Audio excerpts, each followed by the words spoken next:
Assalamualaikum warahmatullahi wabarakatuh. Bismillahirrahmanirrahim. Alhamdulillahilladzi khalaqal mauta wal hayata liyabluwakum ayyukum ahsanu amala wa huwal azizul ghafur. Asyhadu an la ilaha illallah wahdahu la syarika lahu ya'lamu ma yusirruna wa asyhadu anna sayyidana wa nabiyyana Muhammadan abduhu wa rasuluhu wa kharjan nas minadh dhulumati ilan nur.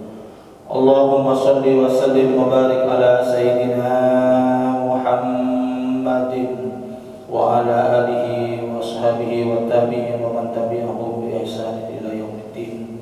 Amma ba'du.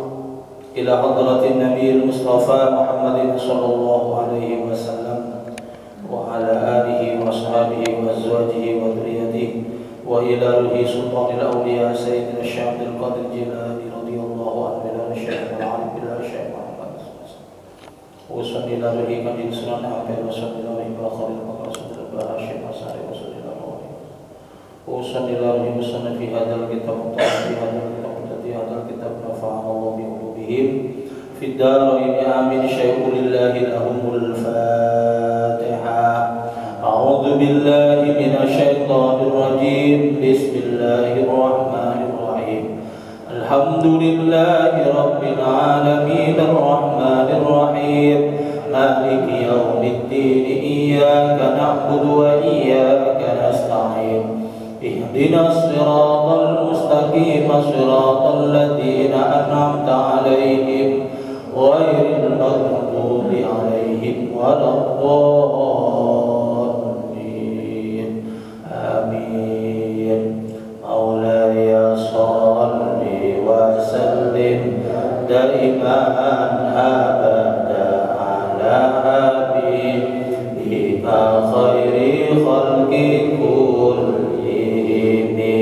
هو الحبيب الذي ترجى شفاعته لكل أمر من الأهوال ملتئم.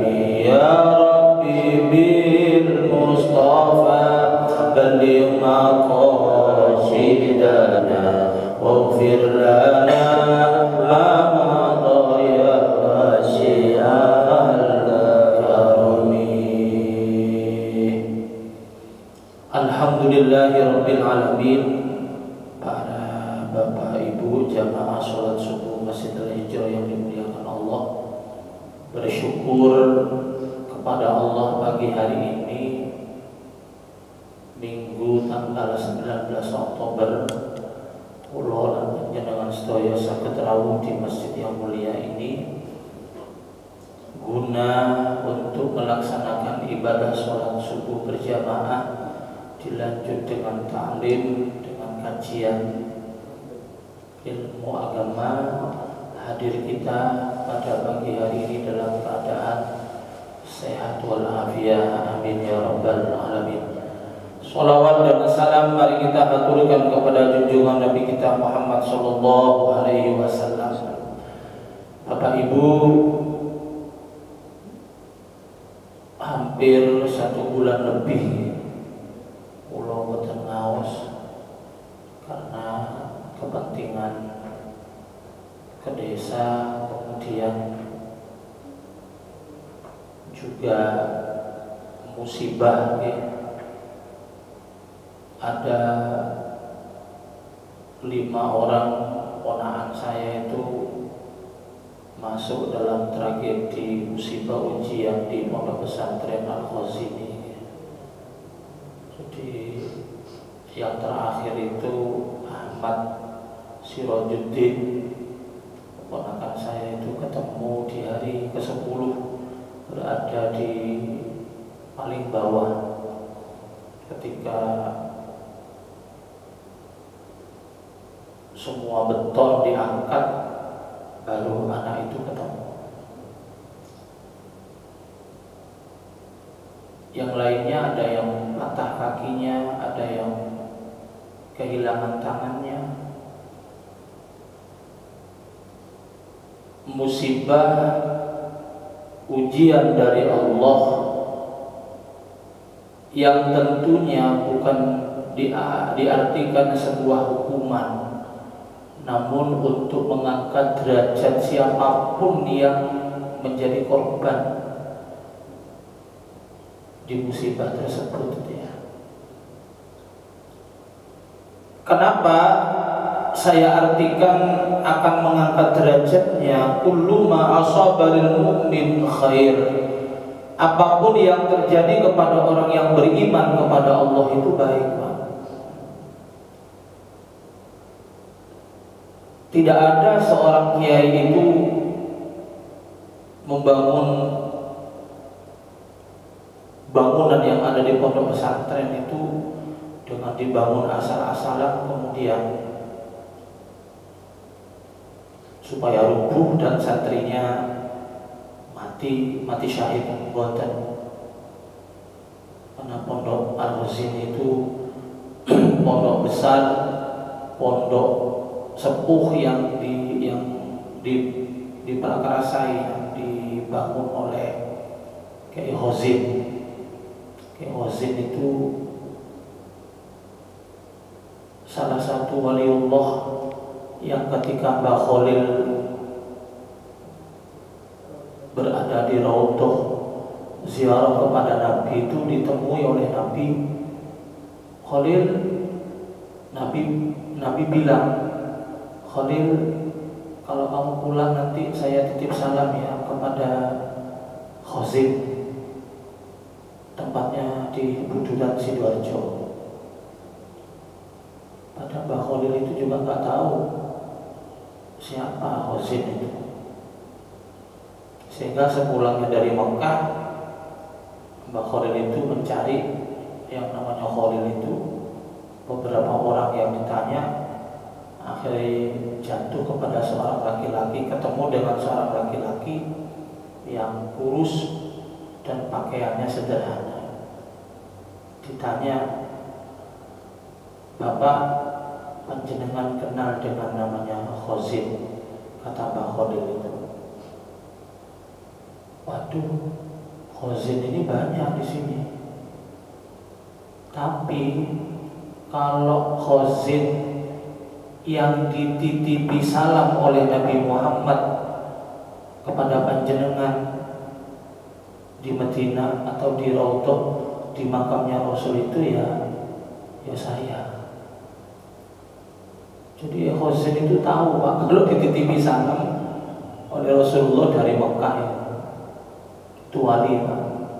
Makanya pondoknya dinamakan Al-Khazini karena dibangun oleh Kiai Khazin itu.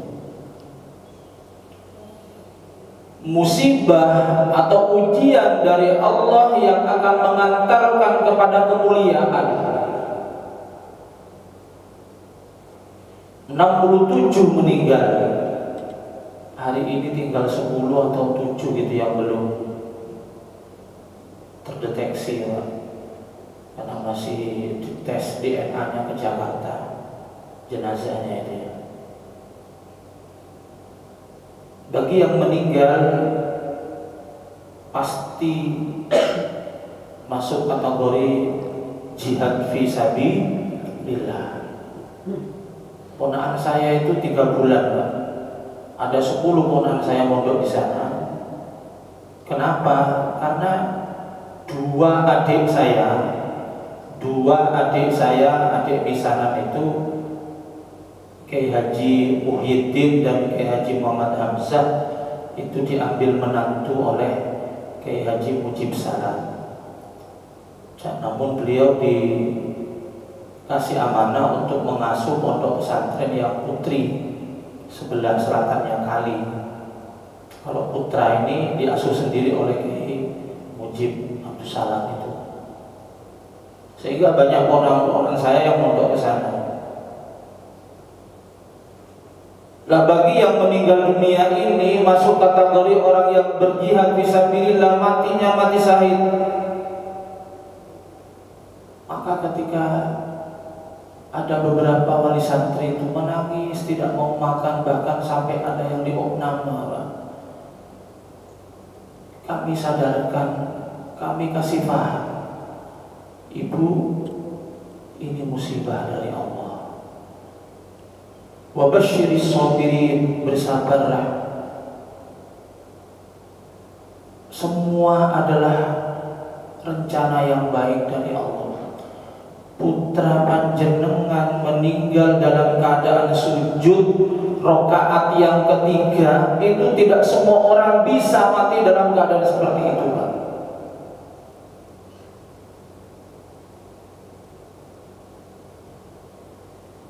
Kita yang hidup ini setiap waktu berdoa, Allahumma khtim lana bi husnil khatimah. Ya Allah, panjenengan manggil saya, mencabut nyawa saya, cabutlah dalam keadaan husnul khotimah. Tepai sembahyang mati, tepai ngaji mati, tepai ngelakoni apik mati. Itu hanya doa-doa harapan yang dipanjatkan.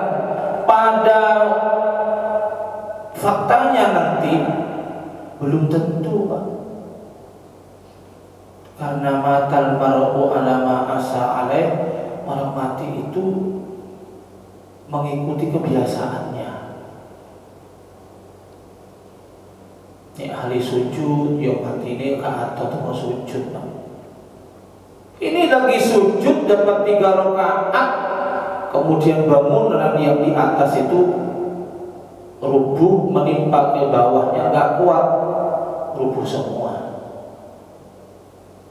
67 syahid, mereka menunggu di pintu surga. Menunggu siapa, Pak Ustaz? Menunggu kedua orang tuanya besok. Jadi anak-anak yang mati belum balik itu menunggu orang tuanya.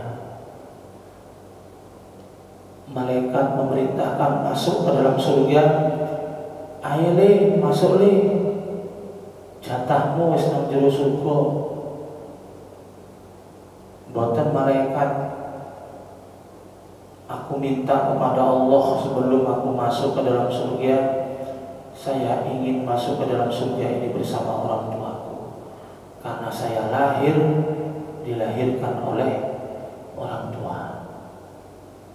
Itu hebatnya punya anak meninggal masih dalam keadaan bayi atau belum balik, atau yang mati syahid ini.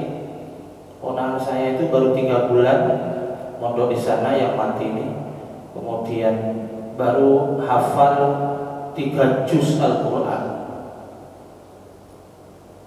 baru 3 juz Al-Quran. Berarti 1 bulan dia sudah hafal, setiap bulannya 1 juz. Luar biasa. Jadi yang meninggal Allah berikan hadiah surga. Kemudian orang tuanya bagaimana, Pak Ustaz? Kan sedih, kehilangan anak.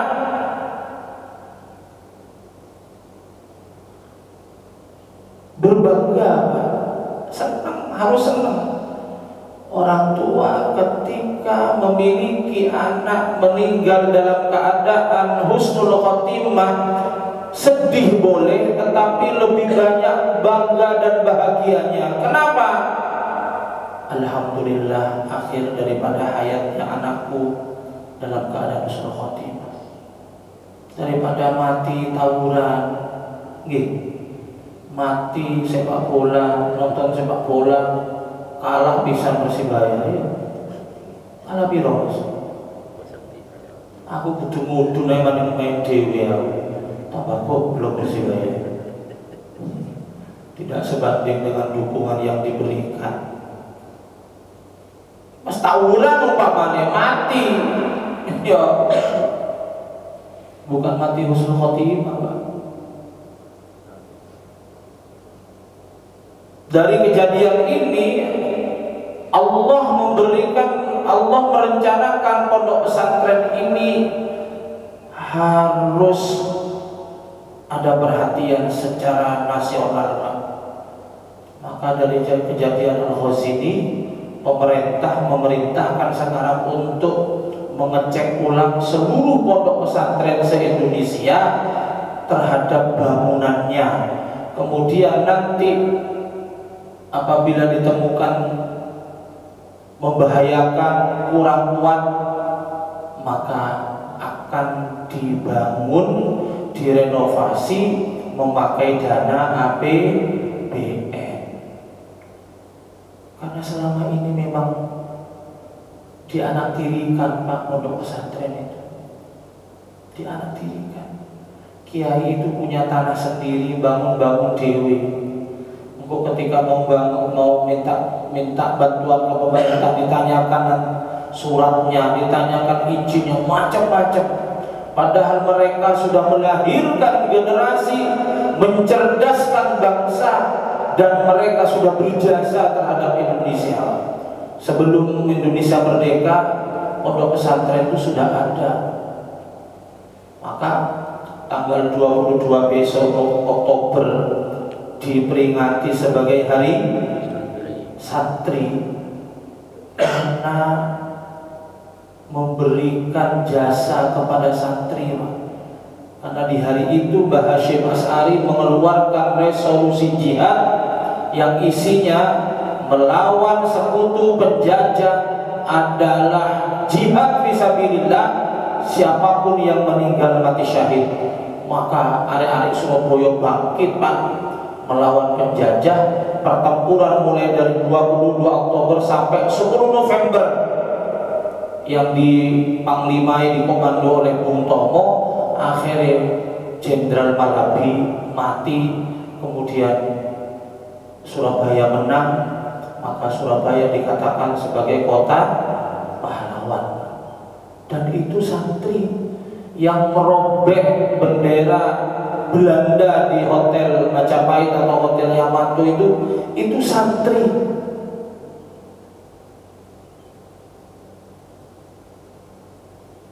Alhamdulillah sekarang ada perhatian. Kalau di Surabaya kemarin Pak Wali Kota sudah memerintahkan insinyur ITS untuk terjun ke semua pondok pesantren yang ada di Surabaya. Dan alhamdulillah pendataan sudah selesai. Tapi kalau bangunan pemerintah, Pak, sekolah pemerintah, bangun pakai arsitek, pakai macam-macam, kuat kokoh. Bangunan dulu rusak, dirubuhno bangun maneh. Ini yang selama ini kita saksikan perlakuan yang tidak adil. Alhamdulillah dengan kejadian ini Allah angkat derajat pondok pesantren ini, Pak. Namun demikian, Bapak Ibu ngeten, ahasiban nasu ayyutraku ayyakunu amanna wa hum la yuftanun. Ahasiban nas, apakah kalian manusia mengira ketika kalian beriman kepada Allah kemudian kalian tidak diuji? Sebayang, wis ngaji, wis sedekah, istighosah, yasinan, wis haji, wis umroh, mari ngono kamu selesai begitu aja tidak diuji oleh Allah? Boten, Pak. Ada yang bertanya kan kemarin, lah iya pondok pesantren kok rubuh, paling itu kena adab, ya sampai dibully ngono kena adab jadi. Na'udzubillah min boten, Pak. Itu adalah sebuah ujian dari Allah. Dari tragedi rubuhnya pondok pesantren ini, akhirnya pondok ini akan dibangun ulang oleh pemerintah. Semua akan dirubuhkan itu, akan dibangun ulang. Berarti semakin baik. Jadi orang beriman itu kalau diuji oleh Allah kemudian sabar, semakin naik Pak derajatnya. Allah pasti akan menguji kita. وَلَنَبْلُوَنَّكُمْ بِشَيْءٍ مِّنَ الْخَوْفِ وَالْجُوعِ وَنَقْصٍ مِّنَ الْأَمْوَالِ وَالْأَنفُسِ وَالثَّمَرَاتِ وَبَشِّرِ الصَّابِرِينَ الَّذِينَ إِذَا أَصَابَتْهُم مُّصِيبَةٌ قَالُوا إِنَّا لِلَّهِ وَإِنَّا إِلَيْهِ راجعون. Itu surat Al-Baqarah 155 sampai 156. Sungguh akan aku uji kalian semua, kata Allah. Diuji dengan apa? Minal khauf, yang pertama manusia akan diuji dengan rasa takut. Yang muda takut tua, yang tua takut apa? Udin takut apa saja? Takut mati. Mati loh Pak, walaupun tidak ditakuti atau takut, tetap takut. Maka dengan rasa takut mati, yang muda takut tua, akhirnya rambut sing putih disemer mana jadi hitam. Ya, ibu-ibu mulai keriput, masuk nanggoni salon, ya, di glowing no. Padahal itu pasti ya. Jangan takut. Punya anak pulang dari Surabaya ke desa kok naik mobil, naik sepeda motor, sampai nggak usah takut Pak. Aduh anakku pas nabrak aku ya Allah, jangan. Pasrah kepada Allah. Husnudzon. Sampai tidak husnudzon malah suudzon, waduh khawatir, akhirnya nanti kejadian. Pasrah kepada Allah. Minal khauf, diuji dengan rasa takut. Kemudian yang kedua, walju, Allah menguji kita dengan rasa lapar. Maka sering tas teko nang pengajian nang yasinan, maca yasin durung mari wis, waduh kapan mari ini? Weteng wis luwe. Takut ndak makan, takut lapar, itu ujian. Yakin panjenengan ini walaupun tidak makan 24 jam gak akan mati Pak. Salah satu korban di Al-Ghazini kemarin itu kan tidak makan, tidak minum berapa hari itu Pak. Putranya Kiai Haji Abdul Hanan Madurai. Tapi oleh Allah Ta'ala ya sih dikasih hidup sampai sekarang ini. Kayak ceritanya Ashabul Kahfi, karena ada itu ceritanya dalam Al-Quran, dalam surat Al-Kahfi. Ashabul Kahfi itu kan pemuda-pemuda yang taat beribadah kepada Allah. Karena negara lagi dolim pemimpinnya, akhirnya dia tidak kuat melawan kedoliman itu, akhirnya lari ke gua terus berdoa supaya diselamatkan oleh Allah. Akhirnya oleh Allah ditidurkan Pak, turu 300 tahun. Oh ya Allah, turu 300 tahun. Itu loh Pak. Makanya ya malam Jumat diwaca sampean surat Al-Kahfi itu. Insya Allah panjenengan kalau ada bencana apapun, Allah akan memberikan perlindungan ya melalui keberkahan surat Al-Kahfi itu. Jangan takut lapar, karena lapar itu bagian daripada ujian. Wa naqsim minal amwal, yang berikutnya Allah uji kita dengan kekurangan harta. Jadi orang kemarin dia bisnisnya lancar, menghasilkan keuntungan yang banyak, kok bulan ini semakin kesini kok merosot, penghasilannya turun. Itu ujian. Kalau panjenengan beriman bertakwa kepada Allah, ujian, sabar. Tapi nek dagangane panjenengan ini semakin merosot, salate jarang-jarang, duweke berarti dintekno karo gendaan. Dudu ujian niku, Pak. Aku sedang diuji, apa mobilmu tak dol, apa kendaanku iku cek borose. Iku dudu ujian, iku hukuman karena salah jalan, Pak. Duit entek rek digawe daftar haji dan umroh, itu ujian.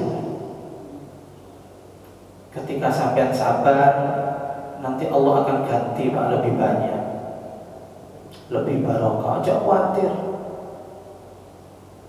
Makanya jangan takut kekurangan harta, apalagi ketika harta digunakan untuk kebaikan, bantu madrasah, bantu masjid, sedekah dan lain sebagainya. Termasuk yang sekarang lagi rame salim kepada kiai, jarene ngomong feodalis. Kok yo ono, tapi aku senang, Pak. Ada kejadian pondok roboh, kemudian disusul framing pembulian di Trans 7 kepada pondok, kepada kiai, kepada santri. Aku senang. Apa senang ya Pak Ustaz? Karena Allah sekarang ini sedang memberikan pelajaran kepada seluruh Indonesia, bahkan dunia. Seperti inilah pondok pesantren. Akhirnya orang cari tahu, kenapa sih santri itu kok ngecor? Dianggap santri ngecor itu perbudakan. Padahal tak satu pun di pondok pesantren itu kiai itu memaksa muridnya, Pak. Nggak ada. Saya ini bangga menjadi pelaku sejarah ketika pondok pesantren dan aula pasarean di pondok itu dulu dibangun dan kami terlibat pengecorannya. Senang. Kayak Masjid Al-Hijrah ini dulu terlibat nopo boten Pak Takbir sampai ngecor ini. Nggak terlibat. Saking boy, berarti Anda bukan pelaku sejarah. Tapi aku gak terlibat ngecor Pak Ustaz, tapi duitku terlibat pelaku sejarah. Beda Pak, nyumbang dengan ngecor duitku beda rasanya. Di pondok itu namanya kalau ada kiai bangun rumah atau bangun pondok atau apapun lah, santriku rebutan untuk tabarukan, boleh barokah, jenenge ro'an, tabarukan. Jadi kepengen Pak, Ustadz tuh biasanya kalau mau ada ngecor hari Minggu Pak, pas libur sekolah itu, bukan tiap hari ngecor boten, pas libur sekolah Ustadz tuh nyatet Pak ya di masjid itu. Catat, awak dewi kepengen dicatat itu membesarkan diri Pak, mau ini supaya dicatat. Nek gak dicatat itu aduh sedih Pak, ya Allah dewi gak iso bantu ya. Jadi bukan perbudakan itu Pak. Kok ya sing di framing kemarin pondok pesantren Lirboyo itu pondok terbesar se-Indonesia Pak santrinya. Sekarang ini yang mukim 50.000, sing mukim tok. Alumninya dari berdiri 150 tahun yang lalu jutaan se-Indonesia. dan alumninya rata-rata jadi kiai besar, koyok kayak Haji Agil Siro, orang top dibully. Koyok arek wedok kok cek lan cibe cangkemnya, kok ngendi? Jadi santri sampai ngesot, kiainya dikasih duit, makanya kiainya kaya gitu. Jadi ada ngomong, kudu tak kibeng ini kan. Itu di pondok pesantren. Jadi semua bangunan itu, baik sekolah, baik itu asrama, dibangun oleh kiai atas biaya sendiri, kemudian dibantu oleh para santri, dan tidak ada kerja paksa, nggak ada. Kemudian kiai di pondok pesantren itu ada kebiasaan ngeten, Pak. Ketika mau liburan, 1 hari sebelumnya para pengurus itu sudah mengumumkan, para santri besok pagi liburan, awal liburan, sebelum pulang semua para santri ayo sungkem pamit sama kiai jam 7. Nah, jam 7 itu biasanya yai sudah berada di depan dalam, depan rumah. Baru ketika anak-anak itu sudah berdiri semua nunduk, dipanggil sama yai, "Aina, ayo cepat dan mulai liburan." Nah kita ini maju, Pak. Mau maju itu tidak berjalan, Pak. Kami itu menuju kepada kiai dengan berjalan pakai dua dengkul yang digambar nang TV itu ngesot itu, Pak. Itu adalah akhlak. Betapa bangganya ketika panjenengan punya anak, kemudian mau salim dengan panjenengan dari jauh, sudah kemudian duduk, maju ngesot, kemudian sungkem kepada panjenengan. Itu membuktikan ketinggian akhlaknya. Sampai sekarang saya, kata orang di luar disebut kiai ini, ketemu sama guru ngaji saya ngesot, Pak. Sama, karena itu akhlak. Kemudian kami salaman.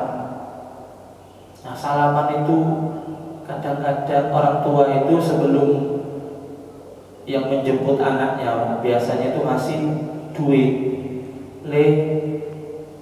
Iki nanti amplop ini ketika kamu pamit sama yai salim noyo. Itu inisiatif orang tua, bukan inisiatif kiai, Pak. Jadi ono santri salaman yo gak pakai amplop, yo gak apa-apa. Ono santri salaman pamit mulai sungkem kemudian kasih amplop, yo diterima be yai. Gak ada pengumuman besok ya, kalau pamitan mau liburan jangan lupa harus saliman uang semua. Enggak ada.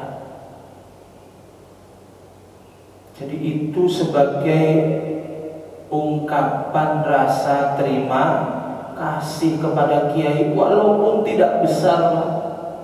Kadang-kadang isi ini 20.000, ada termasuk saya biar, karena bapak ibu itu rombeng gak duit itu saling nongkrong kiai 20.000 wis gede, Pak. Karena SPP saya di pondok itu 7.500 biar 7.500 bayar asrama, sekolah, mangan, komplit biar cek murah pondok pesantren. Ya Allah. Jadi itu ungkapan terima kasih. Sama dengan sekarang ini, Pak. Saya ngaji dari hijrah ini, ketika pulang nanti dikasih transport sama Pak Takmir, jangan dianggap bayaran. Dianggap apa, Pak Ustaz? Dianggap terima kasih. Saya tidak pernah memberikan nominal kepada siapapun yang mengundang saya. Saya ngajar di sini udah berapa tahun Pak Amir? Sebelum corona sampai corona, awal-awal di dulu masjid ini. Ya nggak ada tekan kontrak. Pak Ustadz tekan kontrak sampai ngajar ke subuh, tak kasih gaji. Terlalu tinggi Pak ilmu dibandingkan dengan harta.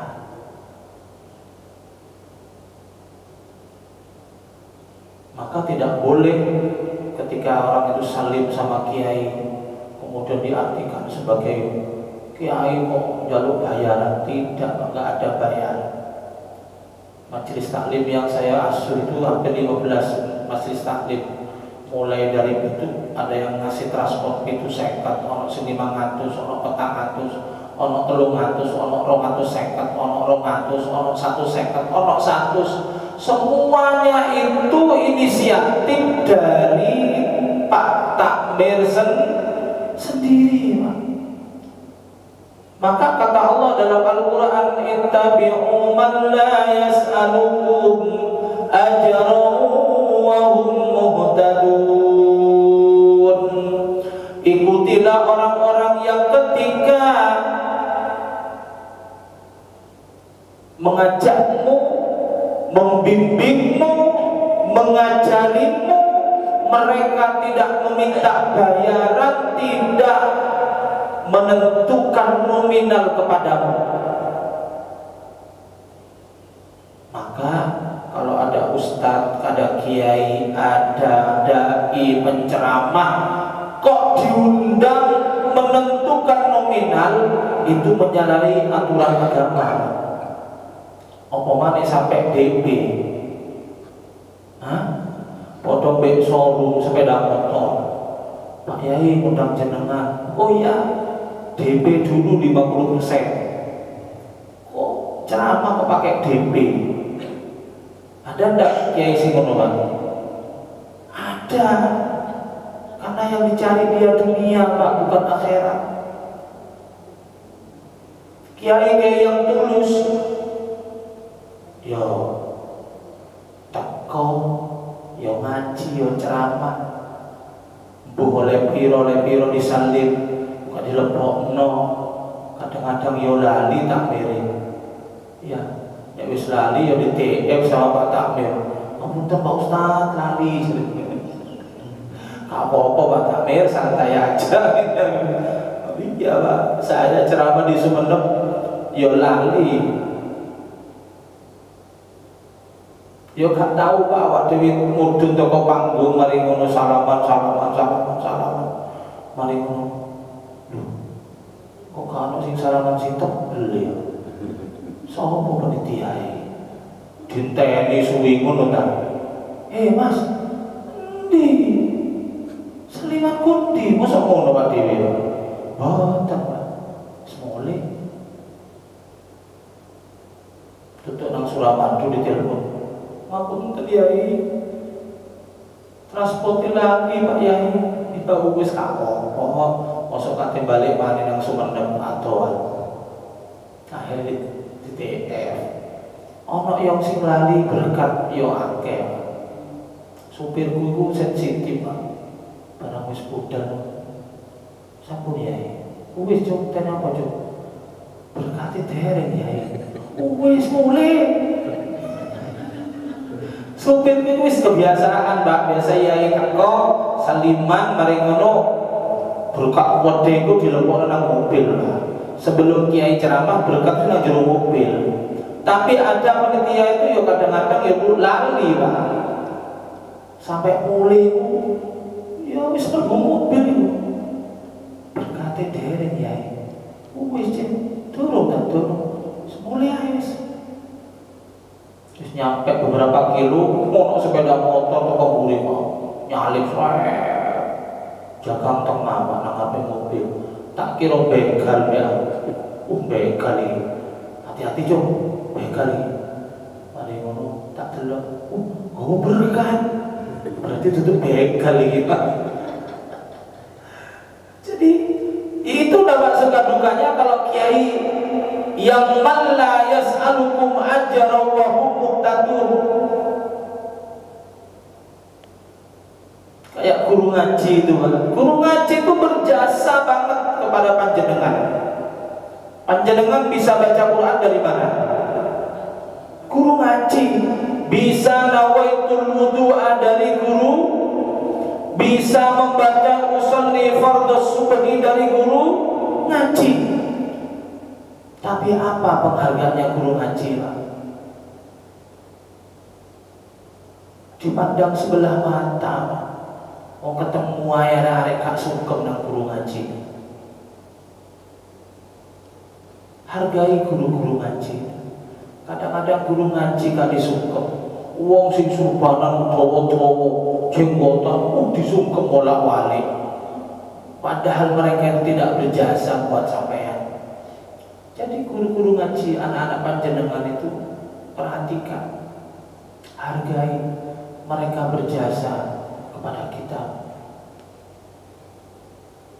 Jadi jangan dianggap orang sungkem kepada kiai itu jalur bayaran boten Pak. Kecuali memang kalau ada kiai kemudian memberikan nominal itu salah, tidak boleh. Omongannya pakai DP, mau ngaji pakai DP, tidak boleh. Maka sekarang ini dituntut Trans 7 itu Pak, bukan hanya boikot. Kalau saya tidak setuju di boikot itu Pak, dicabut izinnya kalau saya siaran. Soalnya apa? Kalau di boikot orang Indonesia ini percuma. Dulu kita pernah boikot Amerika, tapi mangan nang KFC.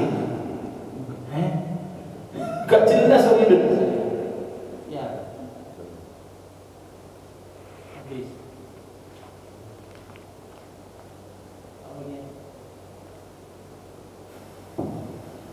Ada Israel itu dulu juga sama.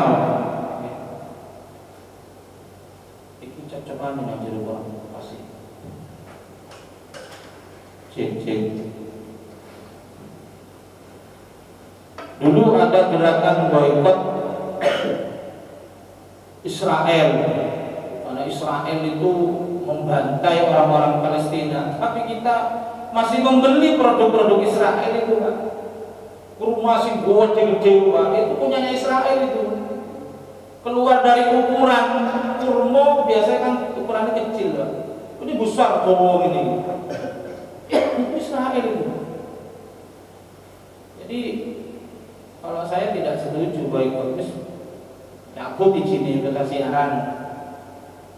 Belanja kalau usah nang Transmart, nanti kan di Transmart itu nggak ada ya. Oh dulu, cecai bumerase gitu, kaskop atau mengerukut ada dua.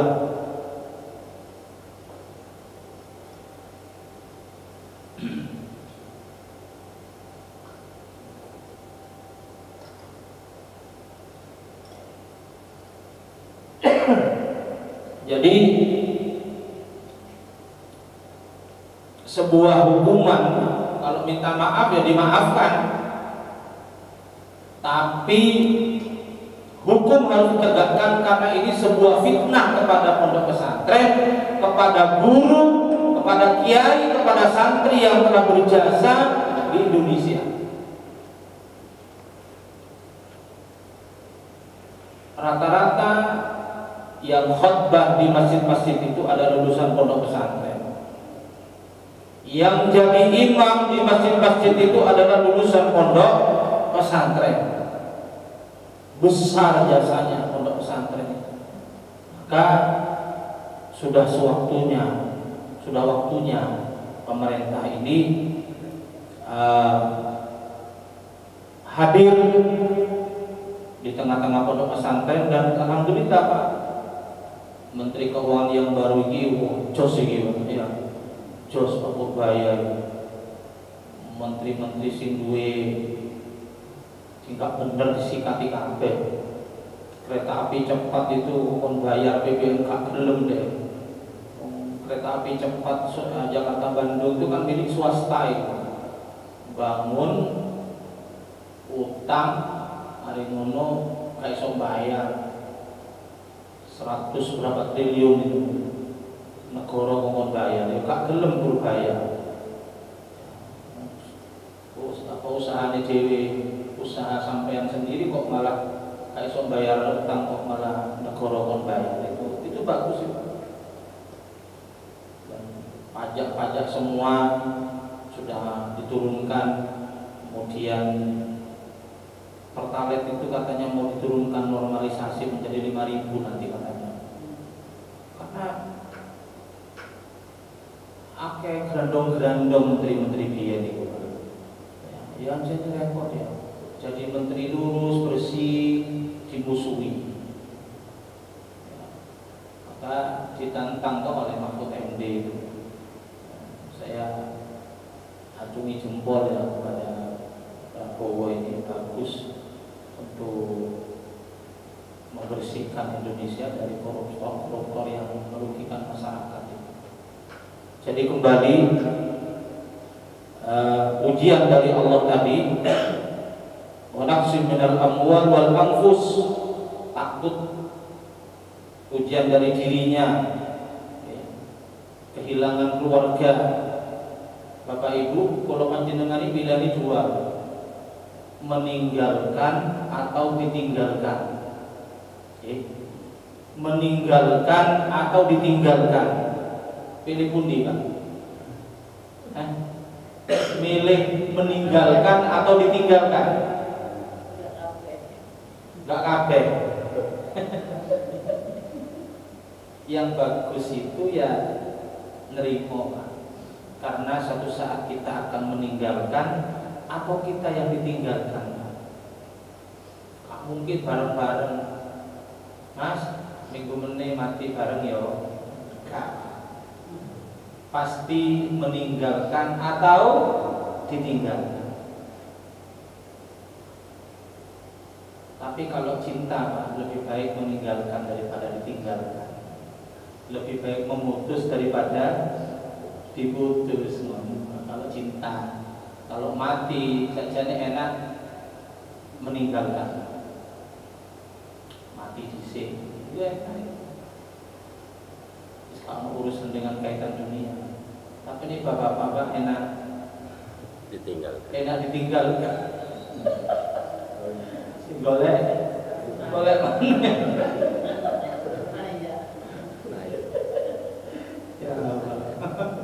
Ya kesimpulannya cuma satu, kita ditinggalkan atau meninggalkan. Maka ketika diuji oleh Allah dengan rasa takut, dengan rasa lapar, kekurangan harta, kemudian takut ditinggalkan atau meninggalkan, wa basyir sabirin, bersabar. Nah, orang bersabar itu akan bisa muncul kesabarannya kalau dirinya sadar bahwasanya inna lillahi wa inna ilaihi raji'un. Iya rek, anjene dunia kita Allah Ta'ala winane aku suki saiki miskin pancen sedang diuji sak pola balik menang Allah. Selesai Pak. Kalau kita tidak sabar maka akan menuju sana sini. Ini paling gara-gara tonggo sebelah iki nang dukun aku sepi. Ora kere. Kehilangan anak, meninggal di pondok pesantren. Ya Allah, alhamdulillah anak itu titipan. Dulu saya tidak punya, kemudian panjenengan memberi amanah kepada rahimku. Ya Allah, kami hanya bisa membesarkan, mendidiknya, sekarang diambil lagi. Memang anak itu milik panjenengan. Ya Allah, saya ridho, berilah saya kekuatan dan keikhlasan. Selesai Pak, kembalikan kepada Allah. Istri ini titipan, anak ini titipan, suami titipan, harta titipan, semua titipan. Yang bukan titipan cuma satu, napa? Iman dan takwa. Itu enggak ada iman dan takwa itu titipan, itu asli milik prestasi kita sendiri.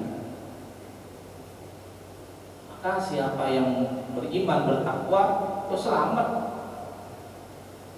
Walaupun tidak dititipi, aku titip takwa dan sampai aja selamat, enggak ada. Jadi prestasi iman dan takwa itu adalah milik sendiri dan bukan titipan. Siapa yang sempurna iman dan takwanya, dia akan diberikan keselamatan oleh Allah Subhanahu wa taala. Maka bersabarlah ketika diuji dengan cara kembalikan kepada Allah, memahami dan mempraktekkan kalimat inna lillahi wa inna ilaihi raji'un. Inna lillahi, kami ini milik Allah dan kepada Allah kami akan kembali. Tidak hanya kami Pak, tidak hanya badan, semua harta rumah semuanya nek kobongan ya balik nang Allah. Sepeda hilang balik nang Allah. Kau usah stres. Ya Allah, pancen semuanya titipan, saya kembalikan kepadamu, semoga aku diberikan kekuatan. Itu aja. Para jamaah sekalian, itu kajian yang bisa saya sampaikan pagi hari ini tentang hikmah di balik ujian atau musibah yang kita saksikan dari Pondok Al-Ghazali. Pada akhirnya kesimpulannya ngeten, hargai orang-orang yang berjasa buat kita, terutamanya guru ngaji, para ustadz, para kiai, termasuk mudim, Pak RT, itu hargai karena mereka berjasa buat kita. Ini karena mudim, wah, kakelem dari mudim. Sopo sing kate bungkus mayit? Mosok kate bungkus dewi mayit. Kadang-kadang mudin itu teko telat, mau diudahin mudin nang diae, ngawur ae. Mudin sik dodolan cilok, Senen. Termasuk imam-imam masjid ini hargai Pak. Kalau nggak ada imam, tolak-tolak jamaah Pak. Ayo sampean kawani aku, sampean kawani. Muadzin barang berjasa. Kalau sing ngajan bisu masjid itu, duhur bisu, asar bisu, maghrib ya wis bisu. Soalnya kalau sing ngajan, nah, tapi kan dibayar Pak Ustaz, berapa sih bayarannya? Maka jasa bagi orang yang telah berjasa buat kita, hargai, dan insya Allah kalau kita saling menghargai, insya Allah kita termasuk orang yang bersyukur di hadapan Allah Subhanahu wa taala. Al-Fatihah. Bismillahirrahmanirrahim.